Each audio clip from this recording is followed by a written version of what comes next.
স্বাভাবিক হতে শুরু করেছে আশুলিয়ার শিল্পাঞ্চল। সাপ্তাহিক ছুটির দিনে আজও খোলা রয়েছে ১৫১টি তৈরি পোশাক কারখানা। শান্তিপূর্ণ পরিবেশে এসব কারখানায় যোগ দিয়েছেন শ্রমিকরা। উৎপাদনের ক্ষতি পুষিয়ে নিতে কারখানাগুলো খোলা রাখা হয়েছে বলে জানিয়েছে বিজিএমইএ। বৃহস্পতিবার নতুন করে বন্ধ আরও ৩টি কারখানা খুলে দেওয়া হয়। তবে অবশিষ্ট ২২টি শিল্প কারখানা এখনও খোলেনি। বিজিএমইএ সভাপতি খন্দকার রফিকুল ইসলাম জানিয়েছেন, শিল্পাঞ্চল আশুলিয়ার পরিস্থিতি ক্রমেই উন্নতি হচ্ছে। পরিস্থিতি পুরোপুরি উন্নতি হলে আগামী শনিবার থেকে বন্ধ সব কারখানা খুলে দেওয়ার সিদ্ধান্ত নেওয়া হবে। আরে সপ্তাহ একটা ব্র্যান্ডের গুলা আমার বংশ ব্র্যান্ডের কি আপা বিষয় কত বিক্রি গরিবের এলাকায় আপনি এমন পাড়া দিব না গুরু গুরু ভিতরতে সব বাইরে যাবে। আরে ওইটা থামো না, তোরে যদি ইসলামিক সাইড সবাই আমি ডিভোর্স না দিছি আপনারা কি হোগারে কালিয়া বল আমরা সালাম তুমি আমারে আম্মা ডাকলাকে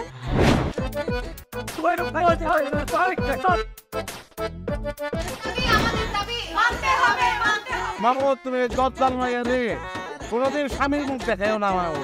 আমি আপনারে আমি দেখে নিব। হাতে লাগে বেতারে হাত ছাইরা দাও সোনার চাচারে।